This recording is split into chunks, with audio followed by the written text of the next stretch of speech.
Je vais joindre tout de suite Karianne Bourassa, qui est à bord de l'hélicoptère TVA. Vous avez survolé au courant de l'après-midi tout ce secteur-là.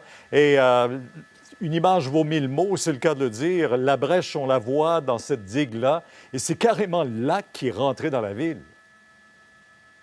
Oui, tout à fait. Vous voyez ce trou d'une vingtaine de mètres. Et là, on comprend pourquoi l'eau du lac des Montagnes, des deux montagnes, s'est écoulée comme ça dans la municipalité. Il a d'abord passé par ce quartier de maisons mobiles pour ensuite se répandre un peu partout.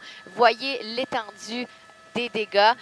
C'est quand même une superficie importante. Donc, vous voyez, juste pour vous donner un aperçu, ça, c'est le lac des deux montagnes ici. Et si on recule 1 kilomètre plus loin, il y a la route 344 et l'eau, dans certains cas, atteint cette route. Alors, on parle 1 kilomètre de long, près également de 50 rues de large. Alors, ça touche des milliers de maisons. Et laissez-moi vous montrer des images qui ont été captées juste un peu plus tôt. Ce que la municipalité et les autorités ont décidé de faire, c'est un chemin, deux chemins en fait, en plein milieu de la ville. Au départ, on croyait que c'était un chemin pour avoir accès à la digue, pour pouvoir la réparer. Mais là, les autorités semblent dire que la réparer, ça risque d'être compliqué. Alors, avec ces chemins, ça va endiguer en fait les maisons. Donc, on va pouvoir barrer l'accès, le chemin de l'eau et par la suite commencer à pomper l'eau en dehors des quartiers résidentiels. Parce que oui, les conséquences sont importantes. Du Haut-des-Arts, on est vraiment aux premières loges pour pouvoir constater l'ampleur et l'étendue des dégâts surtout. Alors, vous voyez, parce que mon collègue en parlait, là, nous aussi, on voit le trou de la digue, on voit la digue, mais il n'y a pas l'armée présentement sur place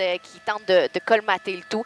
Vraiment, le travail des autorités sont vraiment sur le terrain pour sortir les résidents de leur terrain, mais aussi sur les chemins pour construire ces deux immenses digues pour tenter de faire une barrière à cette eau. Ouais.